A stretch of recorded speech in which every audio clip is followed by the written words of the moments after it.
Bonjour tout le monde, c'est Mélanie Charest, votre coach familial.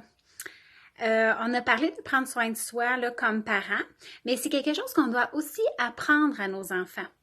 Je trouve que, avec toutes les familles que je rencontre, que souvent la colère,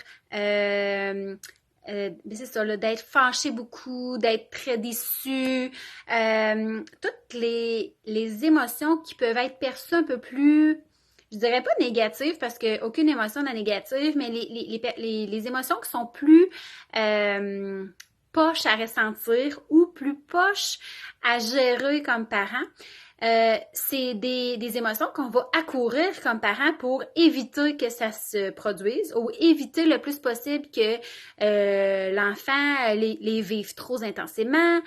Bref, on accourt sans perdre un instant.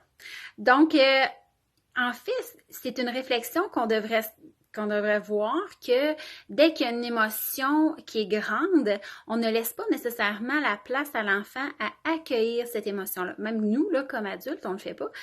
Donc, lui apprendre que cette émotion-là, elle est bonne, elle est importante, parce qu'elle nous dit bien des choses.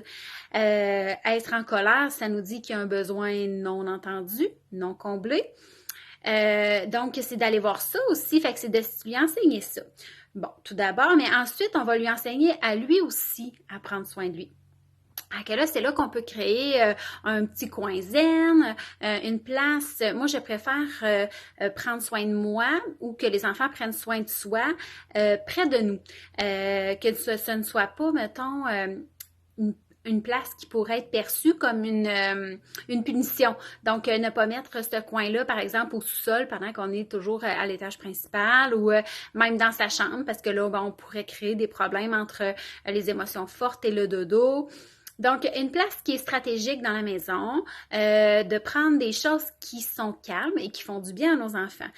Si ils détestent faire de la pâte à modeler, pas nécessairement le nécessaire d'en mettre dans cet endroit-là.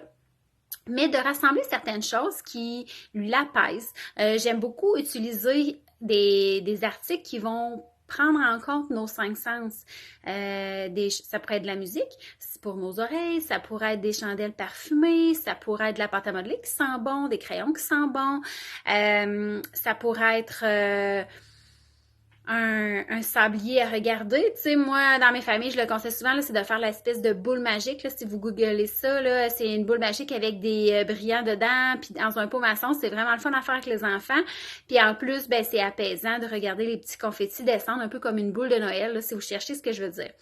En fait, ce que je veux vous conseiller aujourd'hui, c'est d'établir un endroit où il est possible de prendre soin de nos émotions. Donc, si nos enfants prennent soin de nos émotions, du même coup, nous, on est des parents plus apaisés. Évidemment, vous êtes le premier modèle de vos cocos, donc n'hésitez pas à dire « Oh, attends, je vais aller prendre soin de moi » et de leur montrer comment faire pour qu'éventuellement, ils vous évitent.